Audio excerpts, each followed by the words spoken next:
للاسف في بعض الشركات بتتعمد ان هي تكبر المحتوى بتاعها وتحط ايتمز وتحط عناوين كتيره جدا، وللاسف العناوين دي ما بتبقاش واخده حقها بشكل كامل، لكن مجرد ان هي بتبقى حاطه عناوين وخلاص، وفي نفس الوقت بيبقى المحتوى سعره رخيص جدا، فبالتالي معروفه جدا، معروفه من زمان الغالي ثمنه فيه، فبالتالي لازم تركز ان انت تاخد قيمه عاليه وقيمه كبيره وحاجه تديك الصنعه وتديك العلم، مش مجرد ان انا هدرس محتوى الايتمز بتاعته كتير. وده بفيدباك من كل العملاء اللي احنا قدمناهم واللي احنا خرجناهم على مدار ال10 سنين اللي فاتت. أنا سلمى صلاح أحمد عبد المقصود، عندي 24 سنة، وحاسة إن أنا أخدت خبرة كويسة جدا في مجال النيوتريشن.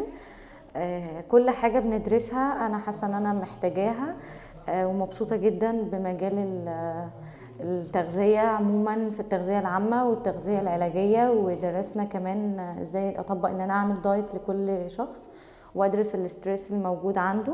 واشوف الاسباب مثلا اللي ادت للشخص ان هو يعمل حاجة زي كده.